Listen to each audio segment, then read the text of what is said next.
Mi esposa fingió su muerte hace 5 años. Y ayer cenó conmigo como si nada hubiera pasado nunca. Pensé que llegaría a escribir algo así. Mi nombre es Adrián. Tengo 38 años y llevo 5 años viviendo con un fantasma. O al menos, eso creí hasta anoche. Cuando conocí a Camila, tenía 26 y trabajaba como fotógrafo freelance. Ella era periodista, de esas mujeres que entran a una habitación y la llenan de energía sin siquiera hablar. Nos conocimos en una conferencia sobre periodismo ambiental en Bogotá, y desde ese día supe que mi vida no volvería a ser igual. Camila era fuego. No sabía quedarse quieta. Un día estaba cubriendo un derrame de petróleo en la Amazonía, y a la semana siguiente me enviaba fotos desde un barco en el Caribe. Yo la amaba por eso. Por esa forma suya de desafiar al mundo sin pedir permiso. Nos casamos a los 3 años. No fue una boda lujosa, pero sí perfecta. 2 almas nómadas prometiéndose algo imposible: permanecer. 5 años después, una mañana cualquiera, Camila no volvió a casa.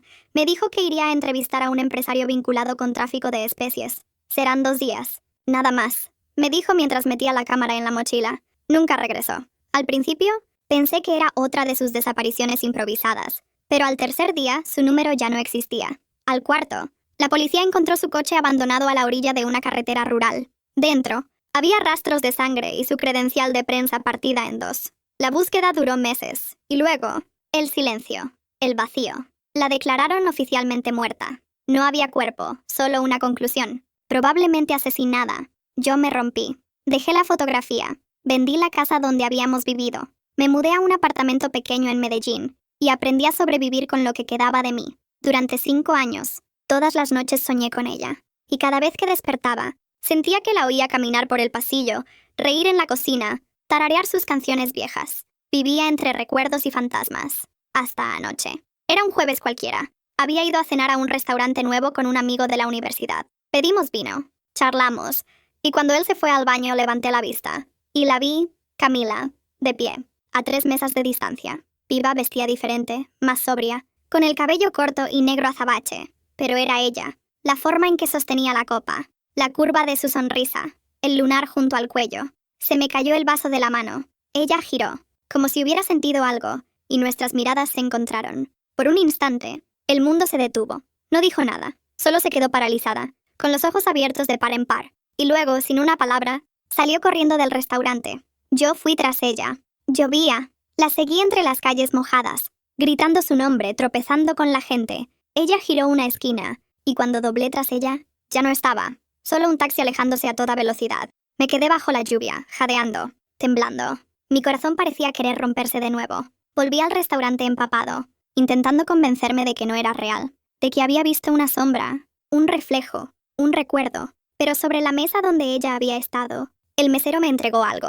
Señor, la señora dejó esto, dijo, extendiéndome una servilleta doblada. La abrí. Había una sola frase escrita a mano. Su letra, esa que yo conocía mejor que la mía. No me busques, Adrián. Por favor. Y ahí supe que no era un fantasma. Era Camila viva y huyendo de mí. Esa noche no dormí. Revisé todo. Viejos correos, cuentas, archivos, contactos. Busqué su nombre en redes, en bases de datos, en registros de prensa. Nada. Era como si la tierra se la hubiera tragado, o como si alguien la estuviera protegiendo. Llamé a un antiguo colega suyo, un editor de El Espectador. Me respondió con una voz nerviosa. Adrián, olvídala. No sabes en qué te estás metiendo. ¿Entonces está viva? Silencio. No vuelvas a llamarme, dijo y colgó. A la mañana siguiente, un sobre apareció debajo de mi puerta, sin remitente. Dentro, había una foto. Camila, en lo que parecía una playa desierta, sosteniendo una cámara y sonriendo. Detrás, una nota escrita con tinta azul. Ella hizo lo correcto. No la arrastres contigo. Y en el reverso de la foto, un nombre: Proyecto Sombra.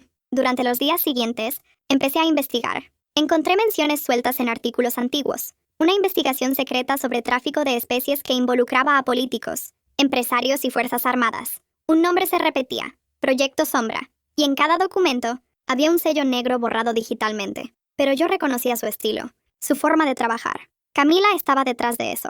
Había fingido su muerte para protegerse. Y alguien, en algún lugar, la estaba ayudando a seguir oculta. No podía quedarme quieto, así que viajé al único lugar que aparecía como común denominador en esos archivos: Puerto López, un pueblo costero al norte del país. Era pequeño, húmedo, lleno de pescadores y niños descalzos corriendo entre botes. Al llegar, pregunté discretamente por ella, usando su nombre de soltera. La mayoría no sabía nada. pero un anciano me miró con recelo. Usted no debería andar preguntando por esa mujer, dijo. Hay gente que no le gusta oír ese nombre. ¿Por qué? Porque ella los hizo caer. Esa noche me quedé en una posada barata, frente al mar. No podía dormir. La imagen de Camila, viva, corriendo bajo la lluvia, me perseguía. Mi cabeza se llenaba de preguntas. ¿En qué se había metido? ¿Quiénes eran ellos? ¿Y por qué me pedía que no la buscara? A medianoche, alguien golpeó la puerta. 3 veces suaves. Como una clave, abrí con el corazón en la garganta. Y ahí estaba, Camila. Llevaba una gorra, una mochila y la misma expresión que la primera vez que la vi. Miedo mezclado con fuerza. Te dije que no me buscaras, susurró. No podía hacer otra cosa. Nos miramos largo rato, ella temblaba. Yo también. ¿Por qué fingiste tu muerte? Pregunté al fin. Porque era la única forma de seguir viva. Me contó toda esa noche la historia que nunca debí conocer. El reportaje que estaba investigando no era sobre tráfico de animales. Era sobre tráfico de personas, y no cualquier red.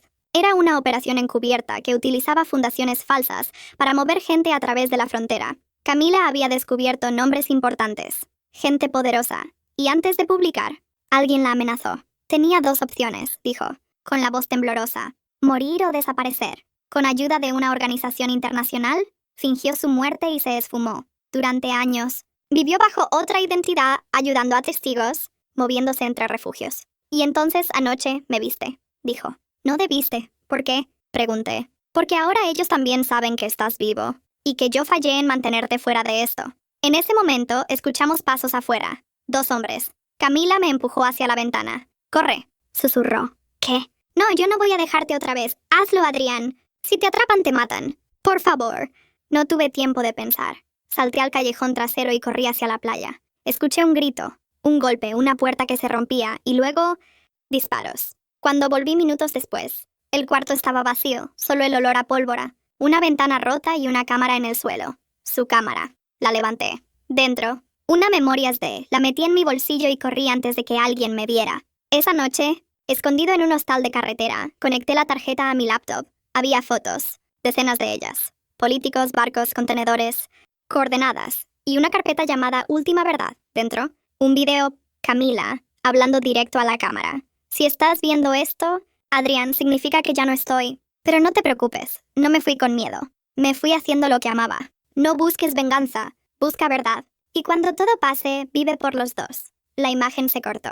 Y en la última foto de la carpeta, estaba ella, mirando al mar al amanecer, con esa sonrisa tranquila que solo tenía cuando sabía que había hecho lo correcto. Esa fue la última vez que la vi. No la encontré después. No hubo cuerpo, ni rastro, ni señales, solo esa cámara y su voz grabada. A veces pienso que sigue viva, en algún lugar. A veces creo que ya no. Pero en cualquiera de los 2 casos, sé que lo hizo por amor. No solo por mí, por algo más grande. Hoy, 5 años después de aquella noche, su historia salió publicada bajo mi nombre. Toda la investigación, todas las pruebas, todas las fotos. Proyecto Sombra, la red que ella destruyó con su silencio. En la portada, una dedicatoria. Para Camila, que murió 2 veces para decir la verdad una sola vez. Y aunque no sé si volveré a verla, cuando cierro los ojos todavía escucho su voz susurrándome en la oscuridad. No me busques, Adrián. Encuéntrame en lo que dejamos hecho. 2 días después de publicar el reportaje, mi vida se convirtió en una pesadilla. Primero fueron los correos anónimos. Luego, las llamadas sin voz al otro lado de la línea. Y una noche, cuando llegué a casa, la cerradura estaba forzada. No faltaba nada, nada, excepto la cámara. Esa misma cámara que Camila había dejado en aquel cuarto. Sentí el peso del miedo como nunca antes. Sabía que no era paranoia. Alguien me estaba vigilando. Fui a la policía, les conté lo ocurrido. Les mostré copias del reportaje y del video de Camila. El agente me miró con una mezcla de cansancio y precaución. Señor Rivas, entiendo su preocupación, pero lo que usted publicó toca intereses grandes. Nosotros no podemos hacer mucho más que recomendarle que se mantenga fuera por un tiempo. ¿Fuera? ¿Fuera de dónde? De todo, dijo el hombre bajando la voz. Si su esposa estaba en algo tan peligroso y usted siguió su camino, entonces ahora está en su lugar. Salí del cuartel con la cabeza hirviendo. El aire pesaba. Cada paso se sentía observado. Esa noche empaqué lo esencial. La laptop, copias de seguridad del archivo, el dinero que tenía en casa y la vieja cámara de repuesto. Llamé a mi amigo Diego, el mismo que me había llevado a cenar la noche en que vi a Camila. Necesito desaparecer, le dije. ¿Otra vez? Esta vez no por amor. Por miedo. Diego era periodista también, curtido en historias peligrosas. Puedo llevarte a un lugar. me dijo. A las montañas cerca de San Gil. Nadie te buscará allí. Nos fuimos al amanecer, sin dejar rastros. El camino era largo, serpenteante, y el paisaje parecía otro mundo. Durante las primeras horas no hablamos. Yo miraba por la ventana, pensando en Camila, en cómo el destino nos había convertido en dos fugitivos de la misma historia. Cuando llegamos, Diego me dejó en una casa vieja de campo, con un perro flaco y una anciana que lo esperaba. Ella es Luz, dijo. Confía en ella. Sabe lo que es esconderse. Luz no preguntó nada. Solo me ofreció sopa caliente y un cuarto. En las noches, el viento hacía temblar las ventanas, y yo pensaba que era ella, que venía a buscarme entre los ruidos. Una semana después, recibí un sobre sin remitente. Diego me lo había traído desde el pueblo. No tenía dirección, solo mi nombre escrito a mano. La letra era suya. Mis manos temblaban. Adentro había una memoria USB y una nota. Lo que empezó conmigo no ha terminado. Si lees esto significa que aún hay tiempo. Pero ya no para mí. No confíes en nadie, Adrián. Ni siquiera en los que dicen protegerte. Conecté la memoria a la laptop, dudando. Había solo un archivo. Prueba final MOV, lo abrí. Camila aparecía frente a la cámara, con el cabello más largo, ojeras profundas, la misma mirada de siempre. Sé que te dije que no me buscaras. Pero si estás viendo esto, significa que lo hiciste igual. Lo sabía, por eso te dejé esta parte. Lo que descubrí va más allá de lo que creímos. No es solo tráfico, es desaparición selectiva. La imagen se movía. Alguien la llamaba detrás de cámara. Ella susurró. Si no regreso, entrega esto al nombre que está en el archivo adjunto. Confía solo en él. Lo demás es peligro. El video se cortó. Y junto a él, un archivo de texto con un solo nombre. Comandante Julián Herrera. El nombre me sonaba. Había aparecido en los correos filtrados de Proyecto Sombra. Un alto mando del ejército. Supuestamente involucrado, pero nunca acusado oficialmente. ¿Camila quería que confiara en él? ¿O me estaba advirtiendo? No lo sabía, pero necesitaba respuestas. A la mañana siguiente, bajé al pueblo y busqué un cibercafé. Desde ahí, rastreé el nombre. Había rumores de que Herrera había sido retirado del servicio, que vivía recluido en una finca cerca de Santa Marta. Otros decían que lo habían silenciado. No importaba. Debía intentarlo. Esa noche, cuando regresé a la casa de Luz, noté algo raro. La puerta estaba entreabierta. El perro no ladró. Dentro, todo estaba en silencio. ¿Luz? Llamé. Nada. Avancé con el corazón golpeando en el pecho. Sobre la mesa, había una taza caída y un charco de café derramado. El reloj de pared había sido arrancado. Y en el suelo, una mancha de sangre. Antes de poder reaccionar, escuché pasos detrás de mí. «No te muevas», dijo una voz masculina. Levanté las manos. El hombre me empujó contra la pared. Llevaba ropa de civil, pero su postura era militar. En el cuello, una placa con un nombre. Herrera. «Usted no debería haber abierto ese archivo», dijo. «¿Es usted el comandante Herrera?», pregunté. Fui. Su voz era grave, seca. «Y si quieres seguir vivo, me vas a decir dónde está la copia del video». «No la tengo». Su puño me golpeó en el estómago. Me doblé de dolor. «No me mientas». Levanté la vista y, entre la niebla del mareo, dije lo único que se me ocurrió. «Camila confiaba en ti». Eso lo detuvo. Su expresión cambió por un segundo. «¿Camila?» «Sí. Ella me dejó ese video. Me dijo que confiara solo en usted». Herrera me miró, incrédulo, y bajó el arma lentamente. «Entonces todavía está viva». «¿Qué? Si te dio mi nombre, significa que planeaba contactarme». «Pero...» Tragué saliva. Ella me dijo que quizá ya no... Él me interrumpió. «Camila Rojas no muere fácil. Si está viva, hay que encontrarla antes que ellos». ¿Ellos? Los que nos quieren muertos a los dos. Esa noche escapamos de la casa. Luz no apareció. Herrera no quiso hablar de eso. Condujimos por caminos rurales hasta que el sol salió. En el horizonte, el mar brillaba, idéntico al de la foto que ella me había dejado. Herrera me dio una carpeta. Esto es todo lo que sé. Nombres, fechas coordenadas. Ella estaba cerca de exponerlos a todos. Abrí la carpeta. Entre los papeles había una foto borrosa. Camila, con una cicatriz en el brazo, frente a un contenedor con el logo de Fundación Horizonte Verde. Y en el borde inferior, una fecha reciente. 030724. Eso fue hace 3 semanas, dije. Exacto, respondió él. Lo que significa que no está muerta. Me miró fijamente. Prepárate, Adrián. Vamos a buscarla. Condujimos toda la noche por carreteras secundarias, evitando las principales rutas, los retenes militares y cualquier lugar con cámaras. Herrera manejaba con una precisión casi inquietante, sin encender las luces durante varios tramos, guiándose solo por el reflejo de la luna sobre el asfalto mojado. Yo no hablaba. No podía. Mi mente solo repetía una idea imposible. Camila está viva. Al amanecer, paramos en una estación de servicio abandonada cerca de La Dorada. El aire olía a gasolina vieja y tierra húmeda. Herrera bajó. Revisó los alrededores y me entregó un termo de café. Vamos a necesitar esto, dijo. Dormir no es opción por ahora. ¿Dónde estamos yendo exactamente? A Santa Marta, pero no por carretera principal. Usaremos los caminos de carga. Me mostró un mapa viejo, con rutas trazadas a mano. En una de las esquinas había un círculo rojo sobre una zona costera. Aquí, dijo señalando. Esa es la ubicación del último contenedor registrado con el nombre Fundación Horizonte Verde. ¿Y crees que ella esté allí?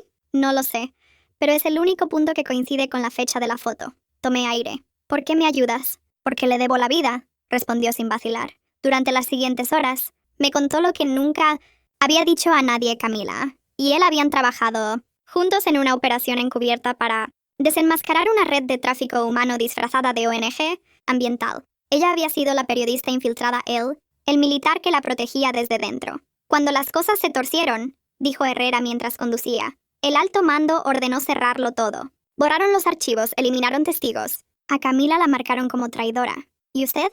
A mí me retiraron, pero no antes de prometerle que si todo salía mal, la ayudaría a desaparecer. ¿Y lo hizo? Sí. Le conseguí una nueva identidad. La ayudé a salir del país, pero volvió. ¿Por qué? Porque Camila no sabe rendirse. Ni siquiera cuando ya está enterrada. Llegamos a Santa Marta al anochecer. El mar olía a sal y a peligro. Nos alojamos en una posada vieja en el barrio Pescaíto. Herrera dejó el carro varias calles más lejos. Por seguridad. No uses tu nombre real aquí, me advirtió. No hables con nadie que pregunte demasiado. En la habitación, extendió sobre la mesa varios documentos. Fotos satelitales, reportes de embarques, copias de correos. Todos apuntaban al mismo sitio. Una bodega industrial cerca del puerto, supuestamente abandonada. Camila debía entregar allí un archivo con pruebas finales, explicó. Nunca se registró que saliera de esa zona. Miré los papeles. Un nudo en el estómago me apretaba el alma. Si ella había estado allí, algo le había pasado. O tal vez todavía seguía cerca. A medianoche, salimos en una moto robada. El puerto estaba casi desierto, salvo por unos guardias que patrullaban con linternas. Nos escondimos detrás de unos contenedores oxidados. Herrera sacó unos binoculares. Ahí está, susurró. Entre las sombras. Había un hangar metálico con luces encendidas, 2 camionetas negras estacionadas afuera, y hombres armados custodiando la entrada. ¿Qué demonios hacen ahí?, pregunté, limpiando el rastro. Si Camila aún vive, estará adentro. Esperamos a que uno de los guardias se alejara. Herrera lo noqueó en silencio y tomamos sus credenciales. Nos deslizamos dentro del hangar. El interior olía a combustible. Sudor y miedo. Había jaulas vacías, documentos quemados y un monitor encendido mostrando coordenadas. En una esquina, una mesa metálica con carpetas apiladas. En una de ellas, vi algo que me paralizó. Una foto reciente de Camila. Cabello más corto, mirada cansada, pero viva. Dios, susurré. Herrera tomó la foto. Está detenida. Aquí mismo, un grito lejano nos heló la sangre. Venía del fondo del hangar.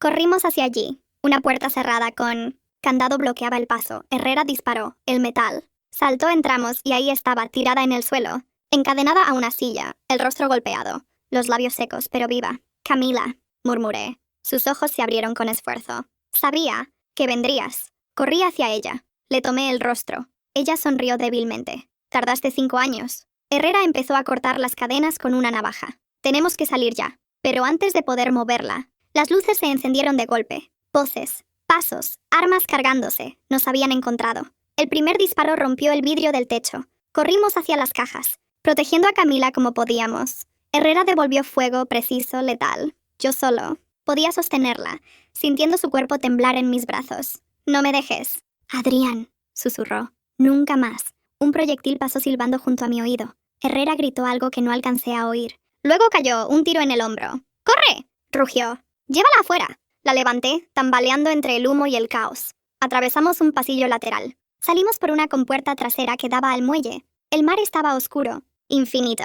Detrás, gritos, sirenas, disparos. Delante, la noche abierta. «Tenemos que saltar», dije. Camila me miró agotada, con los ojos llenos de agua y sal. «Confío en ti». Saltamos. El impacto fue helado, brutal. El mar nos tragó y nos escupió, pero seguimos nadando. Atrás, el hangar ardía. Las llamas reflejaban la historia que habíamos intentado enterrar. Nadamos hasta la orilla de una playa desierta. Camila tosía, temblaba. Yo la abracé, sintiendo su pulso débil. «¿Estás conmigo, sí?» «Sí», susurró. «Pero no estamos a salvo todavía». «¿Quiénes son ellos?», pregunté. «Los mismos de antes. Solo que ahora ya no quieren silenciarme. Quieren usarme», la miré confundido. «¿Usarte? Adrián, dijo con la voz quebrada. No entiendes. Todo esto empezó por mí. ¿Qué estás diciendo, Camila? Pregunté apenas respirando. Ella desvió la mirada hacia el mar oscuro, las olas rompiendo con fuerza en la orilla como si también quisieran ahogarla. Temblaba, y no solo de frío. No fue solo una investigación, dijo al fin la voz ronca. Yo los ayudé, sentí un vacío en el pecho, un zumbido en los oídos. ¿Qué? Cuando comencé con Proyecto Sombra, no sabía lo que realmente era. Pensé que era una organización internacional que buscaba frenar el tráfico de animales, pero lo que hacían en realidad era mover personas. Niños, mujeres. Usaban las rutas ambientales como fachada. Eso ya lo sé, interrumpí. Por eso te estaban buscando. No, Adrián, replicó, mirándome con lágrimas en los ojos. No me estaban buscando solo porque los descubrí. Me estaban buscando porque los ayudé, sin saberlo. El silencio entre nosotros fue tan denso que dolía respirar. Durante los primeros meses, continuó, me pedían información sobre las comunidades, las rutas fluviales, los guías locales. Creía que era para documentar zonas afectadas. Pero cuando publiqué mi primer artículo, recibí dinero. Mucho. De cuentas que no reconocí. Y no sospechaste. No al principio. Hasta que desaparecieron 2 de los guías que entrevisté. Entonces supe que algo andaba mal. Sus palabras me caían como cuchillos. La mujer a la que había amado, por la que había sufrido 5 años, me miraba ahora con los ojos de quien se sabe culpable de algo imperdonable. Intenté frenarlo, dijo llorando. Les robé archivos, fotos, nombres. Pensé que podría exponerlos, pero ya era tarde. Cuando lo intenté, ellos ya sabían todo. Por eso fingí mi muerte. No por miedo a morir, sino porque si me capturaban, me harían confesar. Y si hablaba, habría más muertos. Me senté en la arena, mudo. El mar parecía escucharnos. Ella se arrodilló frente a mí. Por eso no quise que me buscaras. No quería que vieras en quién me convertí. La miré largo rato y dije, apenas en un hilo de voz. Sigues siendo la mujer que salvó más vidas de las que destruyó. Ella negó con la cabeza. Eso no borra lo que hice. Esperamos a que amaneciera. Cuando el sol asomó por el horizonte, Herrera apareció. Cojeaba, cubierto de sangre seca, pero vivo. Los perdí en el muelle, dijo, pero no volverán a tardar.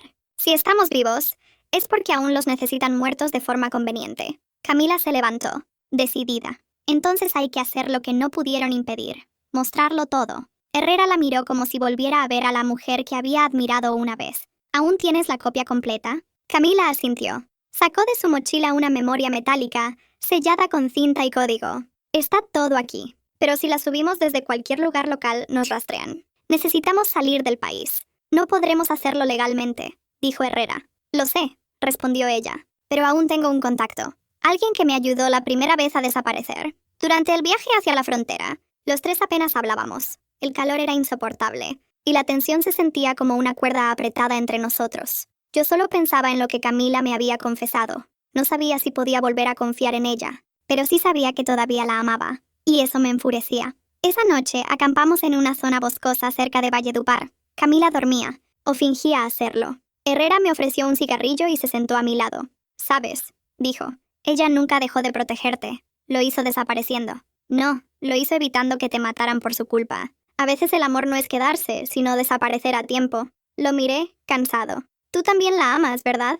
Él soltó una risa áspera. «La admiré, pero no como tú. Lo mío era respeto. Lo tuyo fue fe ciega». No supe si lo dijo como reproche o como advertencia. Al amanecer, llegamos a una zona de frontera, un paso ilegal controlado por grupos armados. Camila habló con uno de los hombres. Usando un nombre falso, le dio algo, no sé si dinero o información, y nos dejaron pasar. Cruzamos en silencio, con el río cubriéndonos hasta la cintura. Del otro lado, nos esperaba una mujer en una camioneta vieja. Camila la abrazó con fuerza. «Sabía que vendrías», le dijo la mujer. Nos subimos. Ella conducía con cuidado, sin hablar. Solo cuando llegamos a un puerto improvisado, habló por primera vez. «De aquí salen barcos cada 2 días», dijo. «Pero si van a huir, háganlo ya. El gobierno cerrará este paso mañana». Camila la miró con una mezcla de miedo y decisión. «No pienso huir». «¿Qué?», pregunté. «Voy a transmitir los archivos desde aquí. Esta gente tiene una red segura. Si sale de este punto, nadie podrá rastrearlo». Herrera apretó los dientes. «Si haces eso, vendrán por nosotros». «Ya vienen», respondió ella. «La diferencia es si nos encuentran antes o después de saber la verdad». Instalamos el equipo en una pequeña cabaña frente al mar. El viento hacía vibrar las ventanas. Camila insertó la memoria, conectó el transmisor satelital y empezó la carga. «¿Cuánto tiempo falta?», pregunté. 43 minutos. Herrera vigilaba la puerta. Yo la observaba a ella, moviendo los dedos sobre el teclado con precisión de cirujano. Parecía otra vez la Camila de antes. la que se desvivía por una historia sin medir el riesgo. De pronto el sistema se detuvo. No, murmuró. ¿Qué pasa? Alguien intenta bloquear la señal. Desconéctalo, dijo Herrera. Ahora no puedo. Si lo corto pierdo todo el progreso. De repente, escuchamos motores acercándose. Camionetas al -3. Herrera tomó su arma. Prepárense, Camila. No se movió. Seguía escribiendo comandos en la pantalla. Solo necesito 20 minutos más, dijo con voz firme. No. Tenemos 20 minutos. La primera explosión. Sacudió la cabaña. Vidrios volaron. Yo la cubrí con mi cuerpo, mientras Herrera disparaba desde la puerta. El humo y los gritos nos envolvieron. ¡Camila! ¡Vámonos!, le grité. ¡No! Falta poco. ¡Tienen que saberlo! La segunda explosión nos lanzó al suelo. Todo se volvió ruido, fuego, confusión. Cuando abrí los ojos, el aire era gris y caliente. Camila yacía a mi lado, inconsciente, con sangre en la frente. La pantalla seguía encendida, una barra al 99%. Herrera cayó junto a nosotros, herido. ¿Lo logró?, preguntó con la voz débil. No lo sé. La barra llegó al 100%. Y entonces, el monitor se apagó. Nos sacaron arrastrando. Yo gritaba su nombre. Camila no respondía. Un golpe me dejó inconsciente. Cuando desperté, el cielo tenía otro color, y la sal del mar me ardía en los labios. Estaba en un barco, esposado, solo, sin Herrera, sin Camila. Desperté con la cabeza latiendo y un sabor metálico en la boca. El mar se extendía infinito a mi alrededor.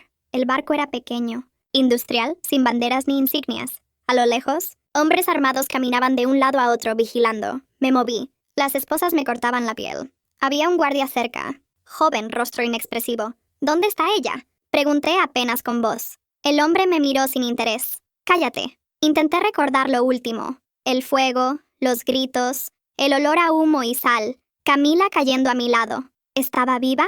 ¿La habían tomado prisionera? No lo sabía. Horas después, el barco se detuvo frente a una plataforma oxidada en medio del mar. Una base flotante, mitad muelle, mitad laboratorio. Los hombres me bajaron a empujones y me metieron en una sala fría, con paredes de metal. Dentro había un solo hombre esperándome. Traje gris, reloj caro, voz suave. Señor Rivas, dijo, sonriendo como si me conociera de toda la vida. Por fin nos encontramos. ¿Quién diablos es usted? Digamos que un socio mayoritario de Horizonte Verde. Su tono era amable, pero sus ojos no. Usted y su esposa han causado muchos problemas, pero debo admitirlo. Me sorprendió lo lejos que llegó el material que ella subió. Mi corazón se aceleró. ¿Entonces lo logró? ¿Se publicó? Oh, sí, dijo el hombre casi divertido. Todo el mundo lo vio. Por eso ahora tenemos que limpiar el desastre. Encendió una pantalla detrás de él. Aparecieron titulares. Red Internacional de Tráfico Humano expuesta.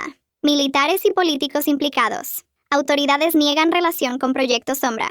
Y en medio de todo, una foto de Camila. El rostro que una vez creí perdido. Ahora estaba en cada canal del país. El hombre apagó la pantalla. Fue brillante, realmente. Pero el caos genera enemigos, señor Rivas. Usted ahora es uno de ellos. ¿Dónde está ella?, pregunté otra vez, furioso.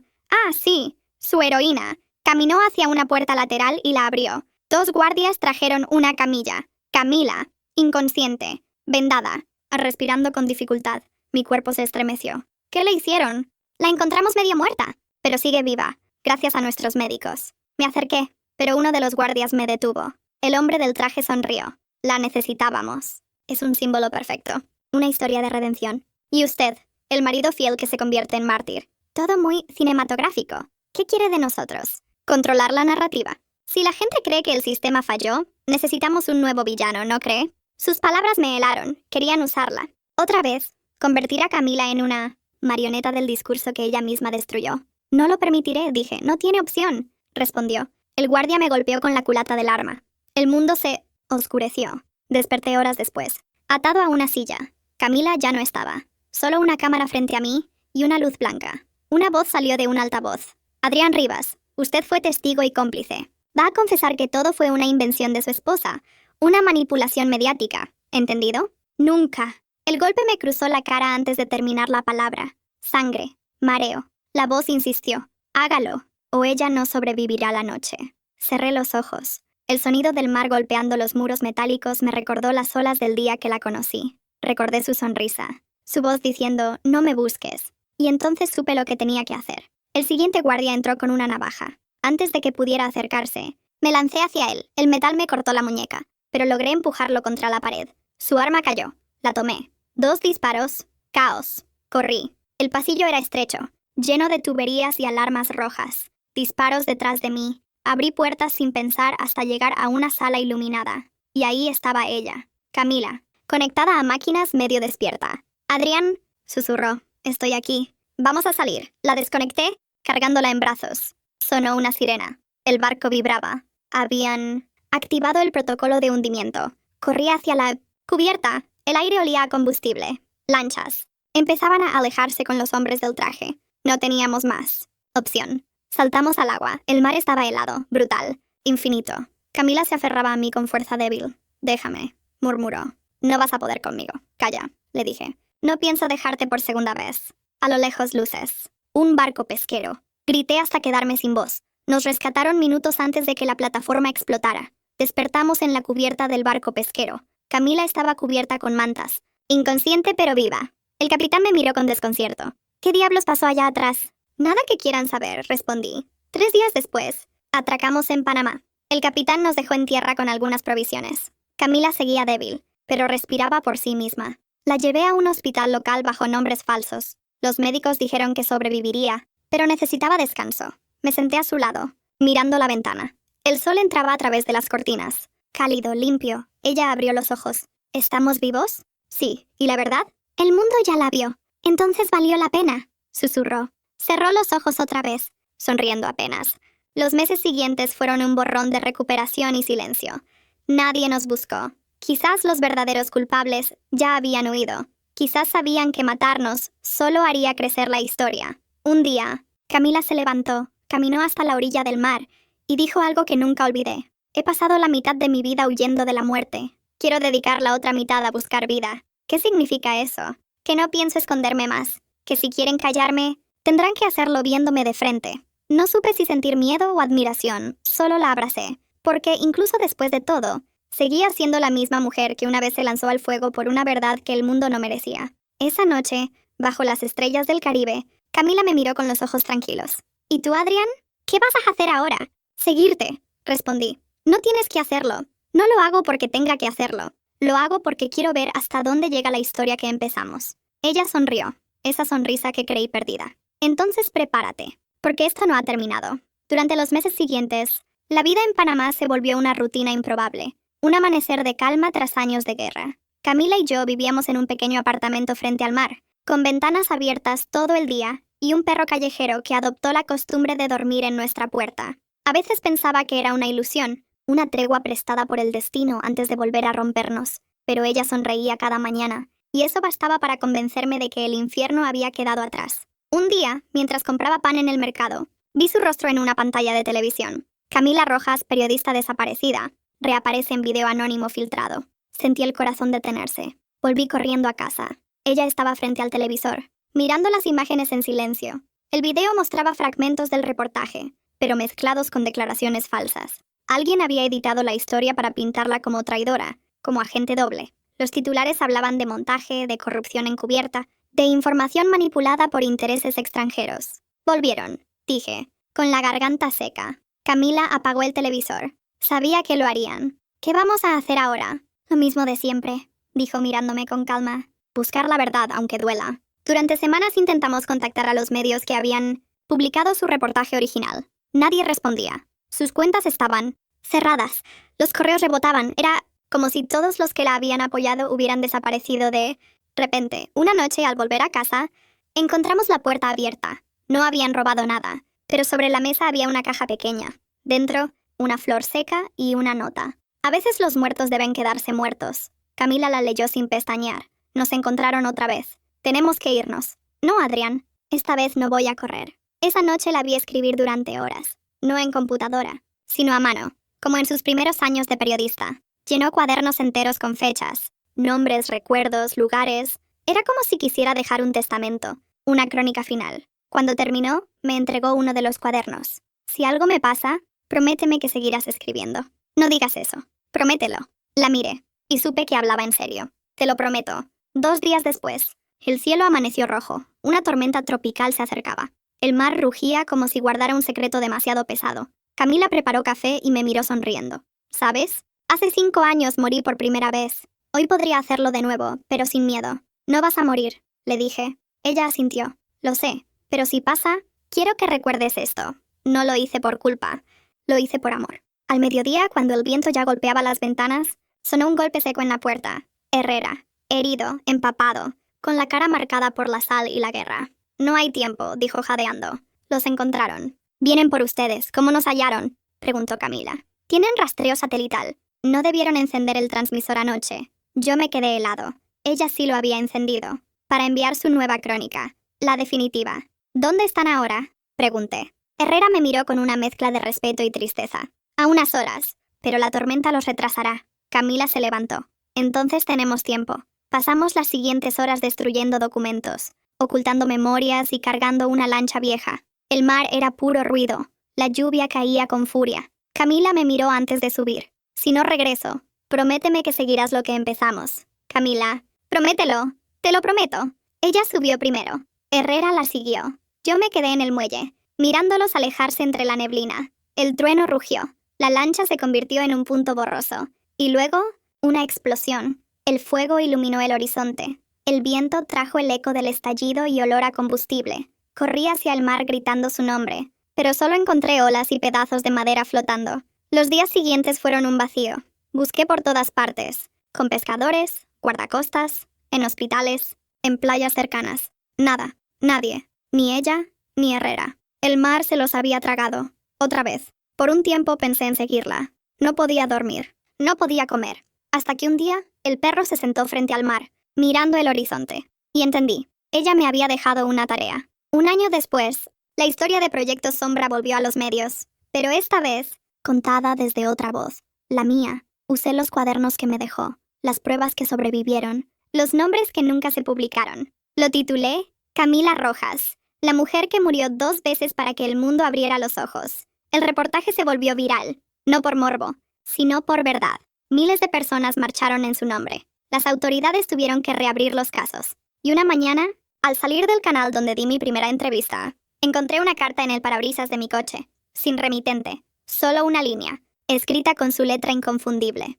No todos los muertos se quedan en el mar. Sentí el aire escapárseme del cuerpo. Miré alrededor, pero no había nadie, solo el sonido del viento, como una voz conocida que susurraba mi nombre. A veces me pregunto si de verdad sobrevivió, si todavía anda escondida, mirando desde lejos cómo su historia cambió el mundo, o si fue el mar quien me envió ese mensaje, para recordarme que el amor no muere, solo cambia de forma. Cada atardecer, llevo flores al muelle donde la vi por última vez. Dejo los pétalos flotar sobre el agua. Y siempre, en algún punto, el viento cambia de dirección, como si alguien allá afuera, en medio del horizonte, todavía supiera mi nombre. Entonces sonrío, porque entiendo que, de algún modo, ella sigue aquí, en la brisa, en la verdad, en lo que dejó encendido para siempre.